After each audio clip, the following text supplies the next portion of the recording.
Hello दोस्तों, एक बार फिर से स्वागत है आपका आरंभ स्टडी पॉइंट में। आज हम पढ़ेंगे SCERT NCERT history class 7 chapter number 8 का एमसीक्यू। ईश्वर से अनुराग, ये एनसीईआरटी में इसका नाम है और एससीईआरटी में इसका क्या नाम है, सामाजिक सांस्कृतिक का विकास। बहुत ही इंपॉर्टेंट है, यहाँ से क्वेश्चन जो हैं बहुत बार पूछे जाते हैं। साथ ही साथ इसमें जो है क्षेत्रीय संस्कृतियों का उत्कर्ष किस प्रकार से होता है, इसके बारे में भी हम अगले अध्याय में पढ़ेंगे, जो दोनों रिलेटेड है। ठीक है, तो एक एक क्वेश्चन को हम देखेंगे, बहुत ही इंपॉर्टेंट है। चलिए देखते हैं कि पहला क्वेश्चन क्या है।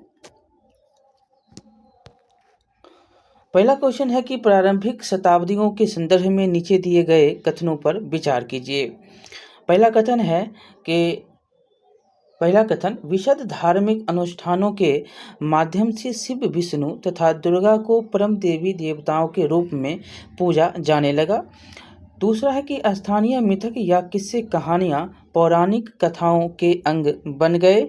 ये सही है, दोनों के दोनों अभी तक तो हमको सही लग रहे हैं। तीसरा देखिएगा कि इस काल में भक्ति की विचारधारा इतनी लोकप्रिय हो गई कि बौद्ध और जैन मतावलंबियों ने भी इन विश्वासों को अपना लिया। वो भी जो है अब क्या करने लगे, तो भक्ति की विचारधारा जो थी उसमें वो अब आने लगे थे, जैन और बौद्ध। तो इस प्रकार से ये तीनों के तीनों आपके आंसर सही हैं, उपरोक्त में से सभी। याद यहाँ पर आपको रखना है, याद यहाँ पर रखना है कि भगवत गीता में भक्ति भाव के संदर्भ में जो दिया गया है, जो दिए गए थे, वो प्रारंभिक शताब्दियों में अत्यधिक लोकप्रिय हो गए और धार्मिक अनुष्ठानों में शिव, विष्णु, दुर्गा, ये सब जो देवी देवताएं थे वो पूजे जाने लगे। और साथ ही साथ जो है भिन्न भिन्न क्षेत्रों में पूजे जाने वाले देवी देवताओं में से विष्णु, शिव, दुर्गा का रूप जो है उनको माना जाने लगा। पुराणों में जो है, जो आप देखते हैं ना, किसको कहते हैं, बुद्ध को कहते हैं विष्णु के अवतार हैं, कहते हैं ना, इसी के कारण से। चलिए आगे देखेंगे दूसरा क्वेश्चन। उतना डिटेल नहीं जाएंगे, ज़्यादा जो है आप किताब पढ़िएगा। अब किताब नहीं पढ़िएगा, डिटेल तो हम बता ही रहे हैं, उतना नहीं जाएंगे। चलिए आगे देखेंगे, नैनार एवं अलवार। देख बहुत ही इंपॉर्टेंट है, बार बार क्वेश्चन पूछा जाता है, एक दक्षिण का एक जो है उत्तर का, कौन लाए थे जो है दक्षिण का उत्तर में, ये सब क्वेश्चन जो है आपसे पूछा जाता है। तो नैनार और अलवार संतों ने भारतीय उपमहाद्वीपों में किस जगह धार्मिक आंदोलन का नेतृत्व किया। ये दक्षिण भारत, कहाँ, तो दक्षिण भारत में इसका नेतृत्व होता है। धार्मिक मतलब 7वीं से 9वीं शताब्दी में के बीच में जो है कुछ नए धर्म आंदोलन आए, शुरू हुए, और दक्षिण भारत में इन आंदोलनों का नेतृत्व जो है कौन किया, तो नैनार जो होते थे वो शैव संत होते थे, और अलवार जो होते थे वो क्या होते थे, वैष्णव होते थे। ये दोनों आपको याद रखने हैं और ये दक्षिण भारत इसके उत्तर हो जाएंगे। तीसरा क्वेश्चन देखिएगा, लिखा गया है कि अलवार, नैनार एवं अलवार संतों के संदर्भ में नीचे दिए गए कथन पर विचार कीजिए। ये संत सभी जाति से नहीं बल्कि कुछ समृद्ध एवं शिक्षित जाति से संबंधित थे। दूसरा, ये संत बौद्ध एवं जैन, अभी तुरंत पढ़ा है कि बौद्ध जैन नहीं थे, वो विष्णु और शिव के मानने वाले थे, और बुद्ध और जैन के बहुत ही आलोचक थे, ये याद रखना। इसलिए तो ये तो 2 नंबर खत्म हो गया। और तीसरा देखेंगे, नैनार एवं जो है अलवार घुमक्कड़ साधु संत थे, इसलिए तो बिहार भी उत्तर भारत में भी आए, आपको याद होगा, ये उत्तर भारत में भी आते हैं। चलिए यहाँ पर उत्तर क्या हो जाएगा, उत्तर हो जाएगा आपका सिर्फ जो है यहाँ पर देखेंगे तो 3 हो जाएगा, सिर्फ जो है 3 उत्तर हो जाएगा, और 1 और 2 आपका गलत है। 1 और 2 गलत है, क्यों गलत है ये भी हमने बता दिया कि ये सभी जाति के धर्म, मतलब सभी जो हैं ये संत सभी जाति के होते थे। इनमें से आपको ये भी याद रखना है, जिनमें पुलैया था, मनार था, ये अपर जो है संपृष्ट जातियाँ थी, ये मानी जाती थी, और ये भी इसमें शामिल थे, ये भी लोग इसमें शामिल थे, और ये बौद्ध और जैन के बहुत ही आलोचक थे। ठीक है, और घुमक्कड़ थे, ये तो सही है, घुमक्कड़ थे इसीलिए तो ये सही हो गया। देवी देवताओं की प्रशंसा करते थे, कविता लिखते थे, कविता गाते थे, संगीतबद्ध करते थे, सुना। आपको हमने इनके जो हैं अलवार के कविताएं भी सुनाई थी, जो कि क्लास 7 एससीईआरटी में लिखा गया है और एनसीईआरटी में भी लिखा गया है। चौथा नंबर क्वेश्चन देखिएगा कि चौथा है कि नैनार एवं अलवार संतों के संदर्भ में नीचे दिए गए कथनों में कौन सा कथन सत्य है। अब देखिए सत्य को ढूंढ लीजिए, जो अभी तक पढ़ा है ना उसी में आपको मिल जाएगा सत्य। तो देखिए इन संतों ने संगम साहित्य में समाहित प्यार और शूरवीरता के आदर्शों को अपनाकर भक्ति के मूल्यों में अपना जो है उनका समावेश किया।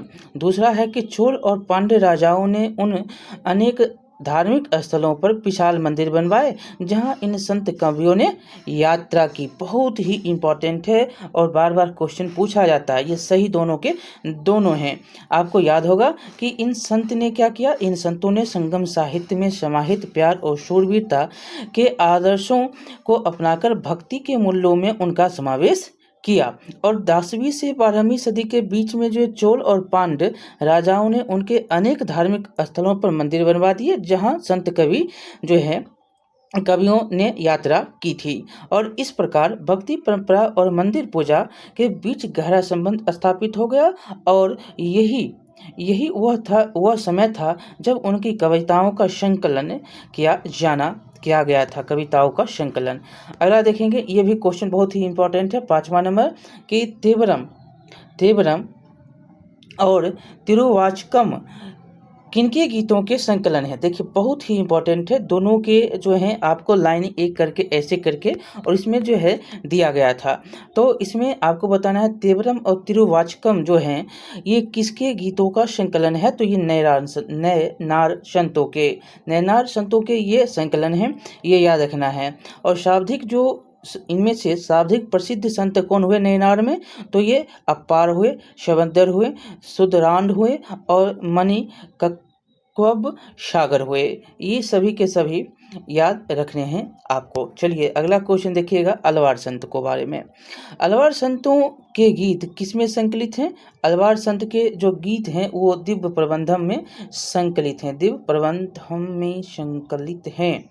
ये देखिएगा ये संकलित है, दिव्य प्रबंधन में संकलित हैं। अलवार संत की संख्या कितनी थी, 12 थी। वे भिन्न भिन्न प्रकार के पृष्ठभूमि से आए हुए थे और उनमें से जो सर्वाधिक प्रसिद्ध हुए वो हुए परिय अलवार और उनकी पुत्री थी अंडाल।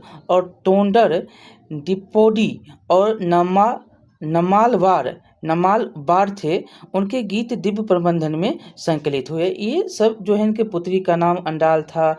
ये जो है क्या कौन प्रसिद्ध हुए, परिय अलवार प्रसिद्ध हुए, ये याद रखने हैं। चलिए आगे चलेंगे कि प्रसिद्ध, ये देखिए बहुत ही इंपॉर्टेंट क्वेश्चन है कि प्रसिद्ध दार्शनिक शंकराचार्य किस सिद्धांत के समर्थक थे। और इनके जो है चारों दिशाओं में इनके जो मठ हैं इनका बहुत ही इंपॉर्टेंट है, बार बार यहाँ से क्वेश्चन पूछा जाता है। शंकराचार्य किस सिद्धांत के थे, तो अद्वैतवाद। क्वेश्चन जो है आप प्रीवियस में देख सकते हैं कितना बार पूछा है।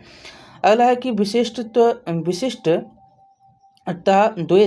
के सिद्धांत का प्रतिपादन किसने किया। विशिष्टाद्वैत का जो है सिद्धांत का प्रतिपादन कौन से इसमें से आपको करना है कि कौन से किए। तो इसमें आपको रामानुजाचार्य जो थे वो किए थे। रामानुजाचार्य इसमें इसके प्रतिपादक, विशिष्टता द्वैत का जो है सिद्धांत का प्रतिपादन रामानुज ने किया था, ये याद रखना है।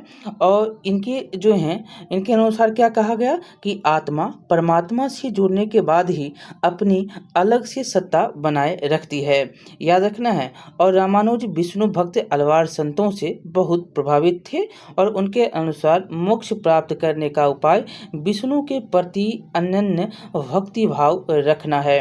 रामानुज के सिद्धांत ने भक्ति की नई धारा को बहुत प्रेरित किया जो परवर्ती काल में उत्तरी भारत में विकसित हुई, यही रामानंद के कारण।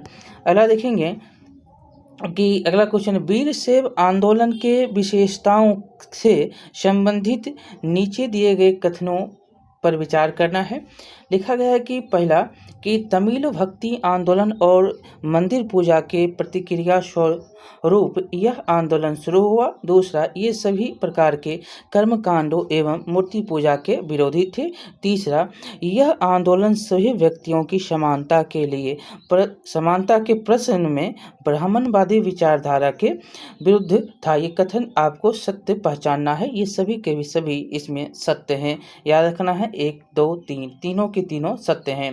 देखिए अलवार और नेरार जो संत था, संतों के द्वारा दिए गए शुरू किए गए तमिल भक्ति आंदोलन और मंदिर पूजा के बीच विशिष्ट संबंध था। इसके परिणाम स्वरूप जो प्रतिक्रिया हुई वो जो है वसन्ना और अल्लम्मा प्रभु और जो है अक्क महादेवी जैसे अनेक साथियों द्वारा शुरू किया गया। और वीरशैव आंदोलन में स्पष्ट दिखलाई देता है कि यह आंदोलन 12वीं शताब्दी के मध्य में कर्नाटक में शुरू होता है और वीरशैव ने सभी व्यक्तियों की समानता के पक्ष में और जाति तथा नारी के व्यवहार के बारे में ब्राह्मणवादी विचारधारा के विरुद्ध अपने प्रबल तर्क प्रस्तुत किए। अगला क्वेश्चन देखिएगा, 10वां नंबर है कि संत ज्ञानेश्वर, नामदेव, एकनाथ, तुकाराम और सुख बाई ये कहाँ के थे? ये सभी के सभी जो है महाराष्ट्र के थे। कहाँ के थे? महाराष्ट्र के थे। जैसे स्त्रियों ने किस क्षेत्र में भक्ति आंदोलन का नेतृत्व किया? तो सभी के सभी तो महाराष्ट्र में। एक नाथ देखिए तो एकनाथ, अभी एकनाथ से याद पार लीजिए, अभी महाराष्ट्र के मुख्यमंत्री कौन है? एकनाथ शिंदे। तो एकनाथ आए तो समझ लीजिए महाराष्ट्र से हैं। क्या है? महाराष्ट्र से। ये सभी के सभी महाराष्ट्र के हैं। और इन सभी कवि संतों ने संन्यास के विचार को ठुकरा दिया और किसी भी अन्य व्यक्ति की तरह रोजी रोटी कमाते हुए परिवार के साथ रहने और विनम्रतापूर्वक जरूरतमंद साथी व्यक्तियों की सेवा करते हुए जीवन बिताने को अधिक पसंद किया। इन्होंने जो है इस बात पर बल दिया कि असली भक्ति दूसरों के दुखों को बांट लेना है। अगला क्वेश्चन देखिएगा, 11 नंबर है कि 13वीं से 17वीं शताब्दी तक महाराष्ट्र में चले भक्ति आंदोलन के संदर्भ में नीचे दिए गए कथन पर विचार करना है। पहला ऑप्शन है कि भक्ति की यह परंपरा पढ़र पुल में विठ्ठल मतलब विष्णु का एक रूप पर और जन जन के हृदय में विराजमान व्यक्तिगत देव संबंधी विचारों पर केंद्रित था। दूसरा है कि इन संत कवियों ने सभी प्रकार के कर्म कांडों, पवित्रता के ढोंगों एवं जन्म आधारित सामाजिक अंतरों का विरोध किया। तीसरा है कि इन्होंने संन्यास के विचार पर अत्यधिक बल दिया। भाई अभी तो पढ़े थे, बल नहीं दिया, ये कैसे हो जाएगा? ये नहीं होगा, तो ये तो गलत हो गया। और आंसर क्या खोजने का रहा है? सत्य खोजना कह रहा है। तो सत्य में तो दो ही है, एक और दो सत्य है। ये सन्यास को तो ठुकरा दिया, घर गृहस्थ में रहकर रहना चाह रहे थे ये सभी और रहे भी। और इसमें आपका पहला और दूसरा सत्य है और इन संत कवियों ने सन्यास को क्या किया था? ठुकरा दिया था। ठीक है, तो चलिए ये आपका हो गया भक्ति की यह परंपरा पंढरपुर में विठ्ठल विष्णु का एक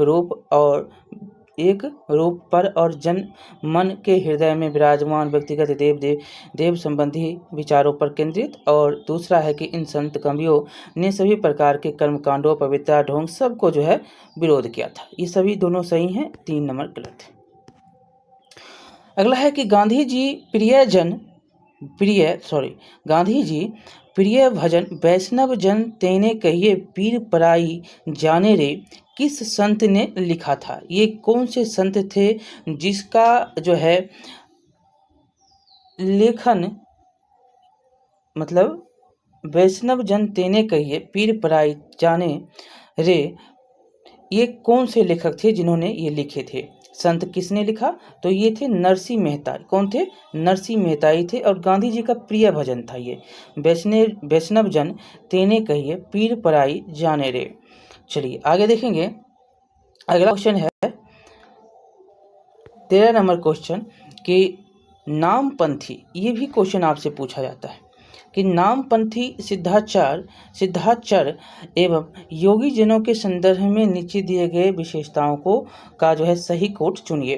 पहला, इन्होंने संसार का परित्याग करने का समर्थन किया, सही बात। दूसरा है कि मोक्ष के लिए इन्होंने योगासन, प्राणायाम और चिंतन मनन जैसी क्रियाओं के माध्यम से मन एवं शरीरों को कठोर परीक्षण देने की आवश्यकता पर बल दिया, ये भी सही बात है। ये जो हैं समूह समाज के उच्च वर्गों में बहुत लोकप्रिय नहीं, ये तो बहुत ही जो है छोटे छोटे लोगों में ये बहुत ही लोकप्रिय हुई थी, समझ गए। नीची कहे जाने वाली मतलब कि ये समूह उच्च वर्गों में नहीं बल्कि जो है नीची कहे जाने वाली जातियों में बहुत ही लोकप्रिय हुआ था, ये तो गलत हो गया। दूसरा देखेंगे यहाँ पर चौथा है कि इनके द्वारा दी गई रूढ़िवादी धर्म की आलोचना ने भक्ति मार्गीय धर्म के लिए आधार तैयार किया। ये 1, 2 और 4, 1, 2 और 4 देखिएगा, ये 1 और 2 और 4 आपका इसमें सही हो जाएगा। अगला देखिएगा सूफी के बारे में अब आ गया है। सूफी के बारे में बताइएगा। अलवार नैनार के बारे में हमने बहुत क्वेश्चन कर लिया, अब सूफी के बारे में बताइए। सूफियों के संदर्भ में निम्न में से कौन सा कथन सत्य है? तो सूफी जो होते थे, सूफियों और संतों में कोई समानता नहीं थी, ये तो गलत है। सूफी मुसलमान रहस्यवादी थे, ये सही है, सूफी तो मुसलमान थे। दूसरा है कि सूफी लोगों ने मुस्लिम धार्मिक विद्वानों द्वारा निर्धारित कर्मकांड और आचार संहिता का बड़ी दृढ़तापूर्वक पालन किया, ये तो गलत है, ये तो पालन नहीं करता था। और आपको पता होगा कि संतों और सूफियों में बहुत जो है अधिक समानता था, ठीक है, समानता नहीं बल्कि था। और यहाँ तक कि यह भी माना जाता है कि उन्होंने आपस में कई विचारों का आदान प्रदान किया और उसे अपनाया भी। सूफी लोग धर्म के बाहरी आडंबरों को स्वीकार करते हुए ईश्वर के प्रति प्रेम और भक्ति तथा मनुष्यों के प्रति देखभाल रखने पर बल देते थे। इन्होंने मुस्लिम धार्मिक विद्वानों द्वारा निर्धारित जो कर्मकांड था, आचार संहिता था, को बहुत अच्छा तरह से अस्वीकार कर दिया, बहुत कुछ को उन्होंने स्वीकार नहीं किया। और ये ईश्वर से ठीक उसी प्रकार जुड़े रहना चाहते थे जिस प्रकार एक प्रेमी दुनिया की परवाह किए बगैर अपनी प्रियतमा के साथ जुड़ा रहना चाहता है। तो ये आपका उत्तर क्या हो जाएगा? केवल 2। चलिए आगे चलेंगे। तीसरा जो है क्वेश्चन इसमें 15वां है। तो क्वेश्चन नंबर 15 देखिएगा, इस्लाम के अंतर्गत उलेमा कौन थी? देखिए ये क्वेश्चन आपको जो है बहुत बार पूछता है। उलेमा कौन था? उलेमा विद्वान लोग होता था। उलेमा किसको कहते थे? विद्वान को। अगला क्वेश्चन देखिएगा, लिखा गया है कि 16 नंबर में नीचे दिए गए कथनों में से कौन सा कथन सत्य है? तो सूफी लोग अपनी भावनाओं को व्यक्त करने के लिए काव्य की रचना करते थे, ये तो एकदम सही है। और दूसरा है कि इस्लाम ने उपासना पद्धति को सामूहिक प्रार्थना नमाज का रूप देकर उसे काफ़ी सरल बना दिया। बहुत ही जो है यह इम्पोर्टेंट है और क्वेश्चन पूछा जाता है, एकदम दोनों के दोनों सही हैं।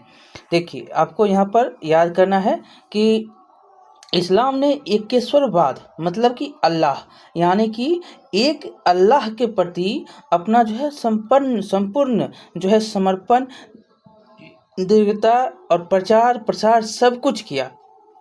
मात्र ईश्वर एक है, वो अल्लाह है और एकेश्वरवाद, ठीक है। उसने मूर्ति पूजा को क्या किया? अस्वीकार कर दिया, कोई मूर्ति पूजा नहीं। उपासना पद्धति को सामूहिक प्रार्थना के रूप दे दिया, नमाज का रूप दे दिया और इन्हें काफ़ी सरल बना दिया।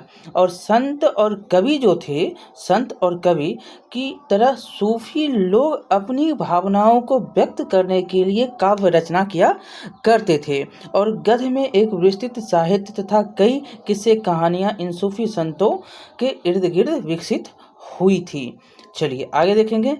17 नंबर कि सूफियों के संदर्भ में नीचे दिए गए कथनों में से कौन सा कथन सुमेलित है? कौन सा कथन सुमेलित है? इसमें देखिएगा, जिक्र मतलब होता है नाम का जाप, और दूसरा है कि समा मतलब अभी तो जानते हैं समा बांध दिया तुमने, तो गाना, समा मतलब गाना, रक्स मतलब ध्यान नहीं होता है, तो तीसरा गलत हो गया। 1 और 2 आपका सही हो गया। रक्स मतलब क्या होता है? नित्य होता है, रक्स मतलब नित्य होता है।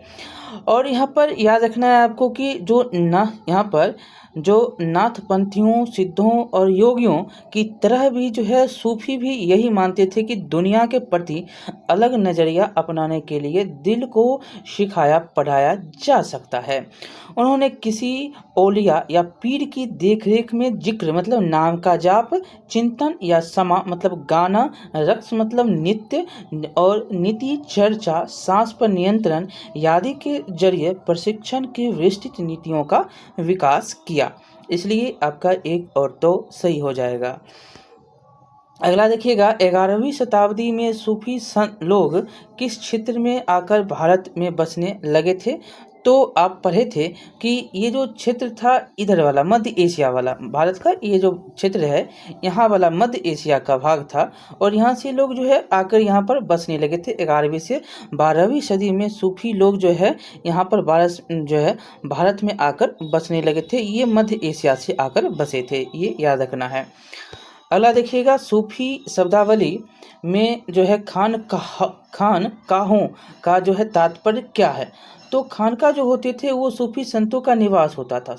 खानकाहों का जो है मतलब होता था सूफी संत वहाँ पर रहते हैं। सूफी संत जहाँ पर जो सूफी संत अक्सर रहते थे, घर मतलब उनका रहने का जगह था, बैठने का आयोजन, जो काम करते थे, आयोजन करते थे, उनके जो है लोग होते थे, भक्तजन होते थे, वो आते थे, यहीं पर इनका धार्मिक जो आध्यात्मिक जो है चर्चा परिचर्चा होता था। और सूफी औलियाओं के पास चमत्कारिक शक्तियाँ होती थी। ये लोग अक्सर समझते थे कि जो सूफी होता है ना उसके पास चमत्कारिक शक्ति होता है।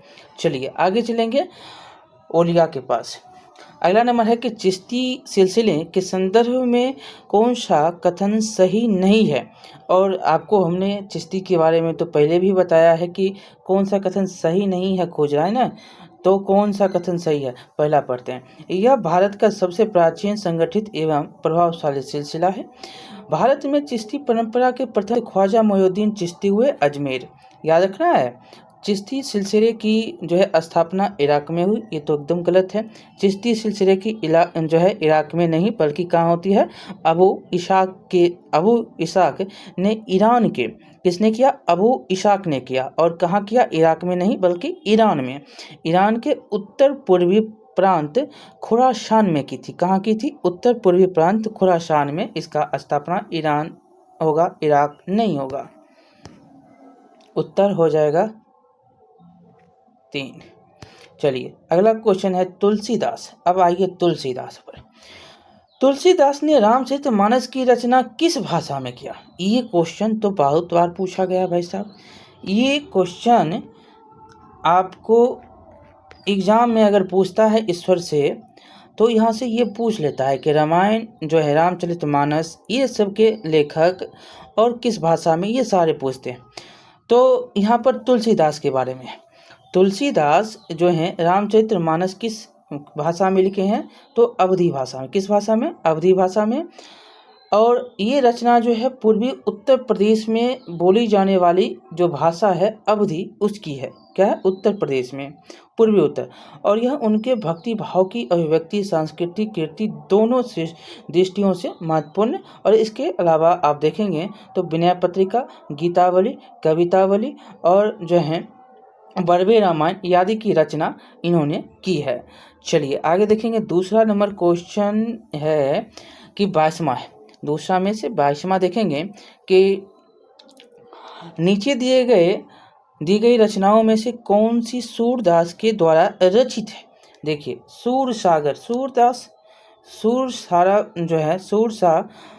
सारावली ये भी सूरदास, साहित्य लहरी ये भी सूरदास, सभी के सभी सूरदास, ये सारे जो हैं सूरदास के द्वारा रचित हैं। सूरदास किसके भक्त थे? तो कृष्ण के भक्त थे। और अकबर और जहांगीर के भी ये समकालीन थे, याद रखना है। और उनकी जो है रचना अपने ग्रंथों की रचना जो करते थे ये वज्र भाषा में क्या करते थे। अगला क्वेश्चन देखिएगा कि नामधर, ये भी बहुत क्वेश्चन बार बार पूछा जाता है नामधर के बारे में। नामधर कविता पाठ और प्रार्थना गिरी स्थापित करने की पद्धति किसने शुरू की? तो ये थे शंकर देव। कौन थे? शंकर देव के द्वारा ये शुरू की जाती है।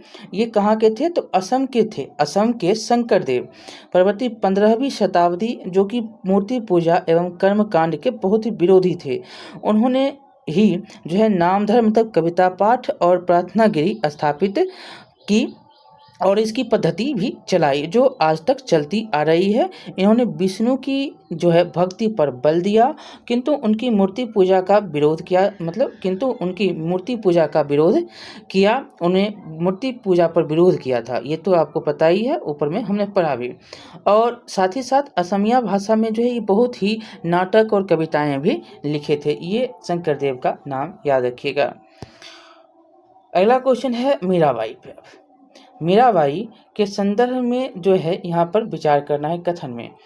तो मीराबाई तो जानते ही हैं कि क्या थी। तो मीराबाई रविदास जो कि अस्पृश्य जाति के माने जाते थे, इनके अनुयायी थे। इनके गीतों ने उच्च जाति के रीतियों या नियमों की खुली चुनौती दी। जो नियम था उसको खुली चुनौती देता है। और तीसरा है कि मीराबाई के गीत राजस्थान व गुजरात के जनसाधारण में बहुत प्रसिद्ध हुए। तीनों क्वेश्चन के जो हैं यहाँ पर ऑप्शन सही हैं। और ये थी कौन? ये थी राजपूत। मीराबाई क्या थी? राजपूत राजकुमारी थी।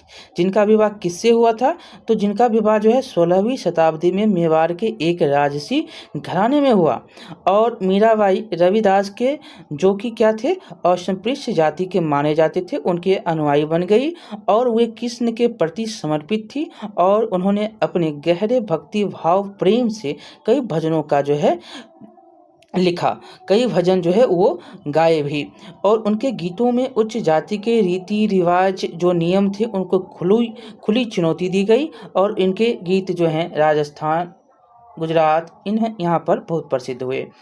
अगला क्वेश्चन, कबीर के संदर्भ में नीचे दिए गए कथनों में कौन सा कथन सत्य है?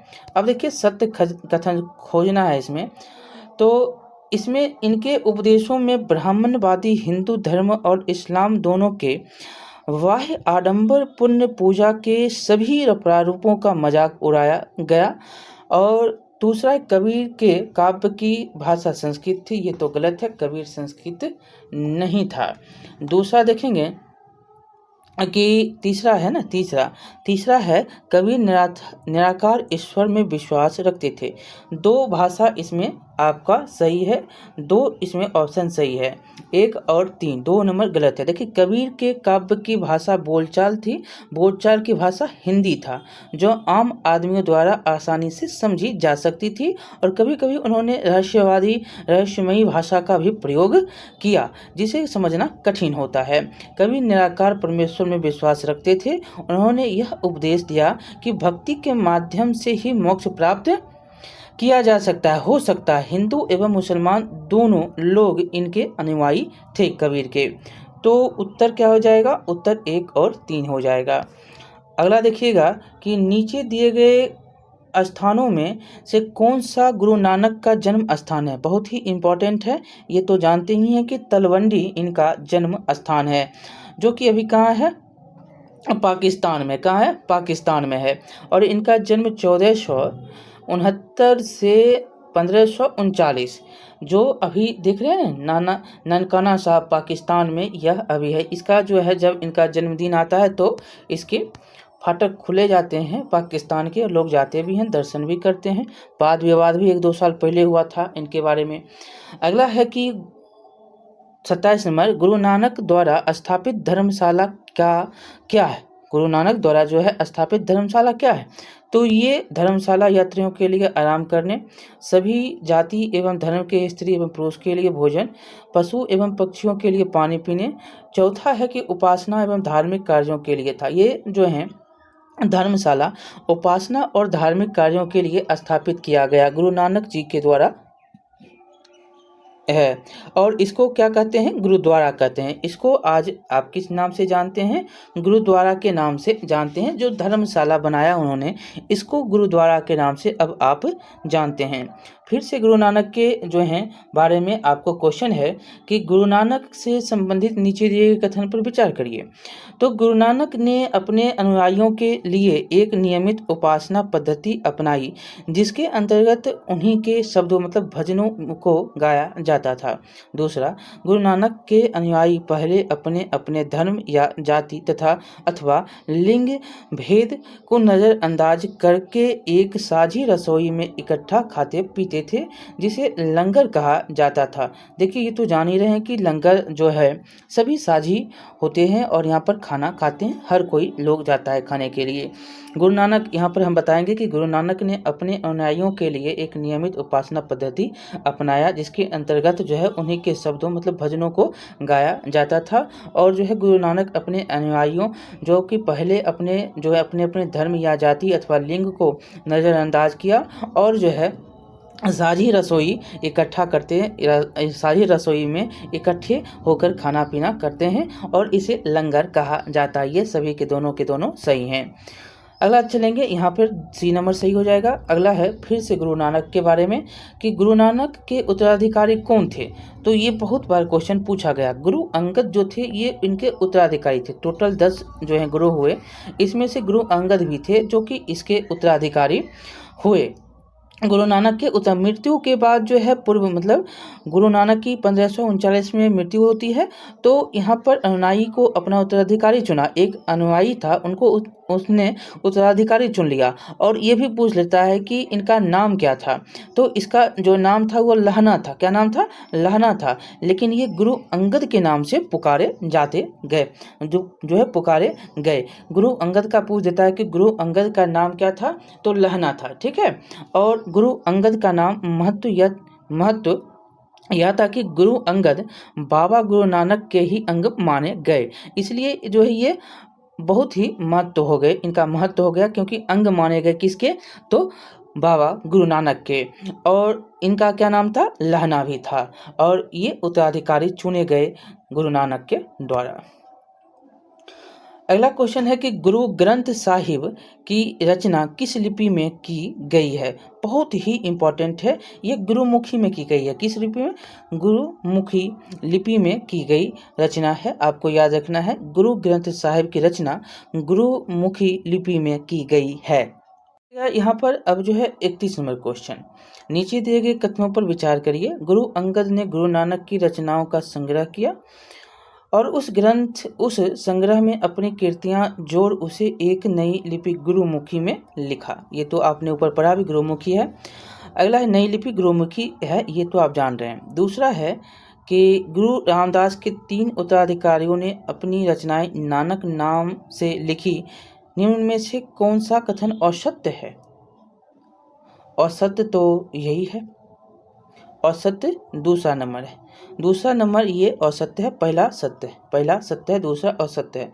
गुरु अंगद के 3 उत्तराधिकारी थे, रामदास के नहीं, गुरु अंगद के। ठीक है, ये रामदास नहीं गुरु अंगद थे, इसलिए गलत हो जाएगा। और यहाँ पर रामदास को हटा के गुरु अंगद कर दीजिएगा तो ये आपका उत्तर सही हो जाएगा। गलत खोज रहा था, सिर्फ नाम हटा देने से क्वेश्चन आपका सही होता है और नाम नहीं हटाइएगा तो क्वेश्चन गलत होता है। तो यहाँ पर याद रखना है कि ये कौन थे, तो थे यहाँ पर गुरु अंगद के 3 अनुयायी थे और यहाँ रामदास नहीं थे, इसलिए क्वेश्चन आपका उत्तर इसमें सही जो हो जाएगा वो 2 हो जाएगा। और सत्य ढूंढना है तो 2 और सत्य है, केवल 2।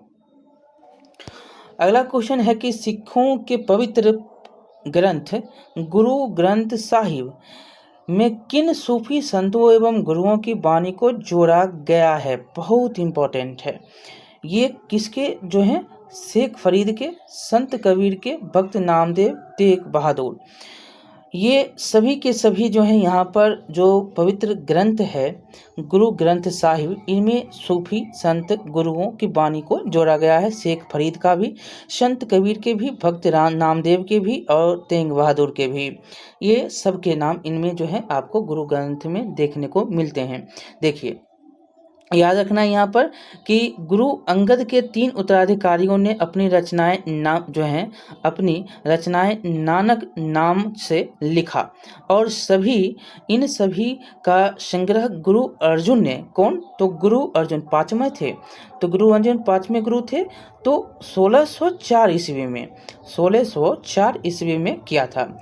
और इस संग्रह में शेख फरीद, संत कबीर, भक्त नामदेव, गुरु तेग बहादुर जैसे सूफी संतों और गुरुओं की वाणी जोड़ी गई और इन वृहद संग्रह को गुरु तेग बहादुर के पुत्र व उत्तराधिकारी गुरु गोविंद सिंह, जिनका जन्म पटना में और तेग बहादुर 9वें थे, 10वें हो गए कौन, गुरु गोविंद सिंह ने इसको प्रमाणित किया। और आज इस संग्रह को पवित्र ग्रंथ गुरु ग्रंथ साहिब के नाम से जानते हैं। याद रखिएगा, बहुत सारे क्वेश्चन आपको यहाँ पर हमने बताए, ये सभी के सभी आपके सही हो जाएंगे। देखिए फिर से खालसा पंथ भी जो है बार बार पूछा जाता है। खालसा पंथ की स्थापना किसने की, तो वही थे पटना वाले गुरु गोविंद सिंह। बहुत ही इम्पोर्टेंट है, खालसा पंथ की स्थापना करने वाले गुरु गोविंद सिंह थे। क्यों किया, क्योंकि उस समय जो है औरंगजेब का कुछ वर्चस्व बढ़ रहा था और वह जबरदस्ती कर रहा था, तो इन्होंने भी अपना राजनीति रूप से शुरू कर दिया काम। तो 17वीं शताब्दी में सिख आंदोलन का राजनीतिकरण शुरू हो गया और जिसका दूरगामी परिणाम यह हुआ कि 1699 ईस्वी में गुरु गोविंद सिंह ने खालसा संस्था का निर्माण कर दिया और खालसा पंथ के नाम से जाना जाने वाला सिख समुदाय अब एक राजनीतिक सत्ता बन गया है, खालसा पंथ। देखिएगा अगला क्वेश्चन कि अमृतसर शहर का नाम जिस सरोवर के नाम पर पड़ा है उसका निर्माण किसने करवाया, तो इसका निर्माण गुरु रामदास जी ने करवाया था। देखिए पूरा अमृतसर शहर इसको रामदासपुर शहर के नाम से जानते थे और गुरु रामदास के द्वारा निर्मित सरोवर के चारों ओर वसा है ये शहर। और तथा हरमंद साहब जो स्वर्ण मंदिर भी सरोवर के बीचों बीच अवस्थित है। आप जाते भी हैं और यहाँ का दर्शन भी करते हैं। चलिए आगे देखेंगे अगला 35 नंबर। गुरु अर्जुन देव को मृत्यु दंड का आदेश बहुत ही इम्पोर्टेंट है। उसमें आप जान सकते हैं कि 1605 में कौन होगा, 1605 में कौन था, 1605-6 में, तो 1605 में तो अकबर मर जाता है और अकबर के बाद होता है कौन, जहांगीर था, जो कि यहाँ पर अर्जुन देव को क्या करता है, मृत्यु दंड दे देता है। अर्जुन देव को मृत्यु दंड का आदेश किस मुगल बादशाह ने दिया, तो जहांगीर ने दिया। जहांगीर ने मृत्यु दंड का क्यों दिया, तो ये सम्राट जहांगीर ये समझ रहा था कि सिख समुदाय को संभावित खतरा मानता था। मुगल सम्राट के लिए सिख समुदाय को खतरा मान रहा था और इसके कारण ही 1606 ईस्वी में अर्जुन देव को मृत्यु दंड देने का आदेश दे देता है। अगला क्वेश्चन देखिएगा 36 नंबर।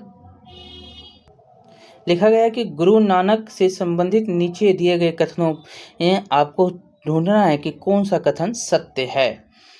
पहला देखिएगा कि उन्होंने एक ईश्वर की उपासना के महत्व पर जोर दिया, सही बात है।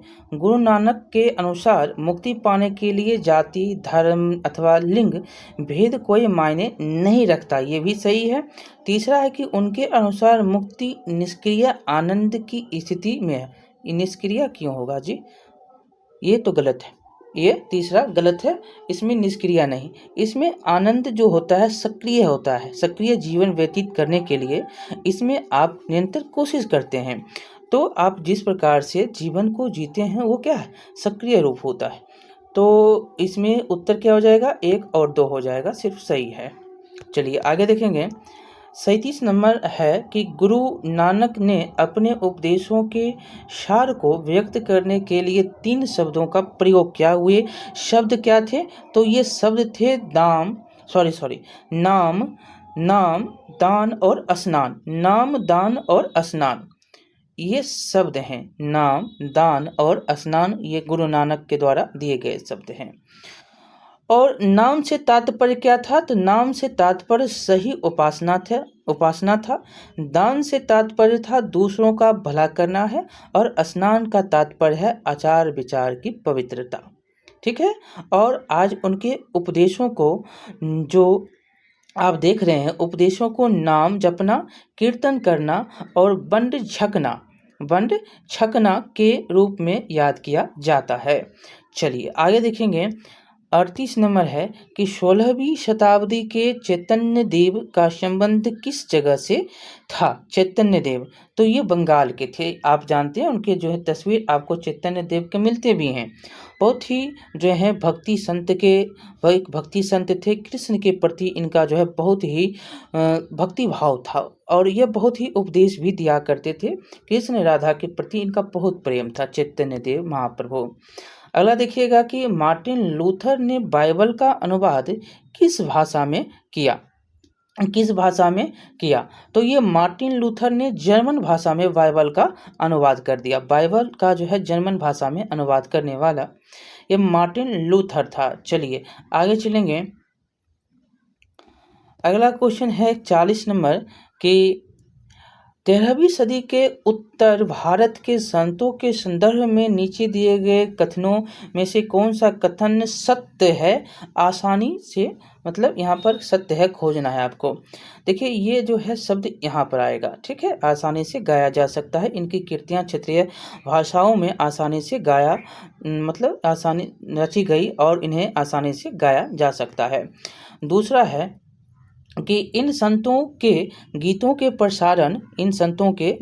प्रसारण में शाब्दिक निर्धन, सर्वाधिक वंचित समुदाय और महिलाओं की भूमिका रही है। ये दोनों के दोनों कथन इसमें सत्य हैं। दोनों के दोनों कथन 13वीं शताब्दी के उत्तर भारत के संतों की कीर्तियां क्षेत्रीय भाषाओं में रचा गया और इन्हें आसानी से गाया जा सकता था और इस कारण से बेहद ये लोकप्रिय भी हुआ और पीढ़ी दर पीढ़ी मौखिक रूप से ये चलता रहा। और इन संतों के गीतों के प्रसारण में शाब्दिक निर्धन, शाब्दिक वंचित समुदाय और महिलाओं की भूमिका रही। ठीक है, तो चलिए अब हम आगे चलेंगे 41 नंबर क्वेश्चन पर। देखिए लिखा गया कि सिंध विजय किसने की, तो आप पढ़े हैं तो सिंध विजय जो है मोहम्मद बिन कासिम के द्वारा किया जाता है। आपका बी नंबर इसमें उत्तर हो जाएगा। इस सारे के सारे BTBC के क्वेश्चन हैं। अगला है कि महमूद गजनवी के साथ कौन सा विद्वान भारत आया, तो ये भारत आने वाला महमूद गजनवी के साथ कौन था, अल बेरूनी था, अल बेरूनी। अगला क्वेश्चन देखिएगा कि भारत में जो है कुर्ता पायजामा का प्रचलन किनके आगमन से हुआ, तो ये तो जान ही रहे हैं कि मुसलमान के आगमन से कुर्ता पायजामा का आगमन होता है। अगला है कि अलवार और नेरनार संत कहाँ के भक्ति संत थे, ये तो ऊपर में भी हमने बता दिया क्वेश्चन कहाँ के थे, तो ये महाराष्ट्र के थे। मोइनुद्दीन चिश्ती की दरगाह कहाँ पर है, तो अजमेर में है। कहाँ पे, अजमेर में।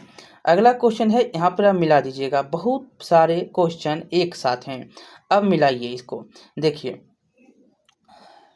निजामुद्दीन औलिया ये कहाँ के, तो दिल्ली के। ठीक है, बी नंबर मार दीजिए, 2 नंबर। शंकरदेव अभी तो हमने ऊपर में बहुत ही सुंदर से पढ़ा, ये असम के। नानक देव कहाँ के, तो पंजाब के। और एकनाथ शिंदे कहाँ, चलिए महाराष्ट्र में। मीराबाई कहाँ की थी, राजस्थान की थी। और कौन है, संत दरिया साहब, चलिए बिहार इनको लेकर चलते हैं। संत दरिया साहब बिहार लेकर चलिए, तो बिहार भी आ गए, दिल्ली भी, असम, राजस्थान, महाराष्ट्र, पंजाब, सारे जगह हम घूम लिए और सभी के सभी आपको इम्पोर्टेंट है। 6 क्वेश्चन यहाँ से बनते हैं। ठीक है, तो इस प्रकार से आपका ये चैप्टर होता है समाप्त MCQ का, बहुत ही इम्पोर्टेंट था।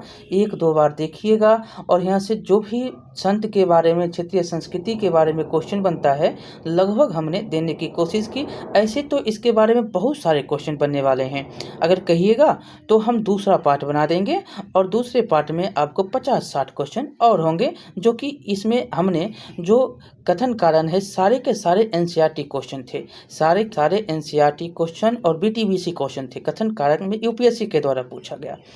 और जो है अगर आप कहिएगा कि एक लाइनर क्वेश्चन दीजिए, तो एक लाइनर क्वेश्चन भी 50-60 क्वेश्चन जो है हम दे देंगे, अगर आप कमेंट बॉक्स में कह देंगे तो। ठीक है, चलिए मिलते हैं अगले वीडियो में। बहुत बहुत धन्यवाद। लाइक करिएगा, शेयर करिएगा, सब्सक्राइब करना नहीं भूलिएगा।